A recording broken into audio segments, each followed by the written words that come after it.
Bonjour à tous, vous êtes sur RTI 1, merci de nous suivre. Aujourd'hui, mercredi, un conseil des ministres va se tenir au palais présidentiel d'Abidjan-Plateau. Des projets de développement avec en pole position l'emploi des jeunes, des infrastructures sanitaires, hydrauliques et routières seront examinés. Nous vous proposerons un point de cette rencontre gouvernementale dans nos prochains journaux. Élections couplées municipales et régionales, le Rassemblement des oufouettistes pour la démocratie et la paix RHDP est en tête, suivi des indépendants et du Parti démocratique du Côte d'Ivoire PDCI.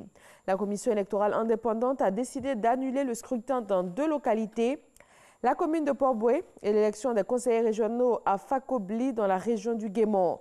La date des nouvelles élections dans ces 2 circonscription sera fixée en Conseil des ministres sur proposition de la Commission électorale indépendante. La Côte d'Ivoire veut fabriquer du biocarburant à partir des déchets du cacao. L'Agence nationale d'appui au développement rural, ANADER, a signé un accord avec une entreprise suédoise spécialisée dans la fabrication de carburant à partir de déchets. Francis Boifo. Fabriquer du biocarburant renouvelable ou du biogaz à partir des coques de cacao en Côte d'Ivoire, c'est possible.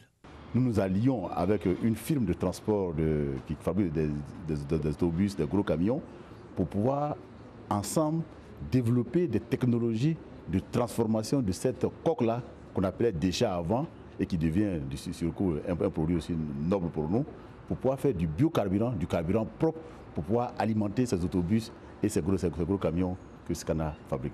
Une convention a été signée entre l'Agence nationale d'appui au développement rural ANADER et l'entreprise suédoise chargée de la mise en œuvre du projet. On extrait l'énergie qui est dans les cabosses de cacao et on les transforme soit, comme je disais, en biodiesel qui peut être utilisé dans un de nos véhicules standard avec un moteur à diesel aujourd'hui, ou bien en biogaz. À Stockholm aujourd'hui, 100% des 2000 bus que la ville exploite roulent à des biocarburants.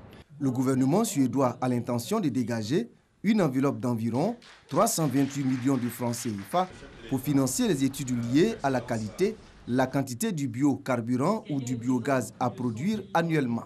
C'est le monde agricole qui va bénéficier des retombées de la transformation de ces déchets, on fait ce qu'on appelle déchets avant, en biocarburant et qui va encore améliorer leurs revenus, ce qui s'inscrit dans la droite ligne de la politique que prône le président de la République. Entre 3 et 4 mois suffiront aux experts pour livrer les conclusions des travaux et la phase de production pourrait démarrer en 2019 à Abidjan. La plateforme nationale de réduction des risques et de gestion de catastrophes et le PNUD organise un atelier de réduction des risques de catastrophes au niveau national. Une rencontre du 15 au 19 octobre avec pour objectif de prévenir les risques de catastrophes en Côte d'Ivoire. Il est question de présenter une cartographie des risques afin de trouver des stratégies de prévention. En sport football, les équipes d'Égypte, de Madagascar, du Sénégal et de la Tunisie se sont qualifiées pour la phase finale de la Coupe d'Afrique des Nations 2019. Le Burkina Faso, la Côte d'Ivoire, la Guinée, le Mali, le Maroc et la RDC ont fait match nul durant cette 4e journée des éliminatoires de la CAN 2019. Le Premier ministre réformateur d'Éthiopie, Abiy Ahmed, a nommé hier mardi un nouveau gouvernement. Et pour la première fois, la parité est strictement respectée et le portefeuille de la défense a été confié à une femme. L'Éthiopie n'est que le 2e pays africain après le Rwanda à établir la parité au gouvernement, ce que très peu de pays dans le monde ont réussi à imposer. Sur le dossier du Brexit, toujours pas de perspective d'accord entre l'Union européenne et le Royaume-Uni. Les 28 se retrouvent à Bruxelles aujourd'hui mercredi et demain jeudi. Un sommet décisif pour le Brexit qui ne sera finalement qu'une étape de plus des discussions. Le dénouement va encore attendre. Le négociateur en chef Michel Barnier annonce un accord général dans les prochaines semaines. Et voilà, merci de votre attention. Le journal à 13h sur RTI 1. Très bonne journée à tous.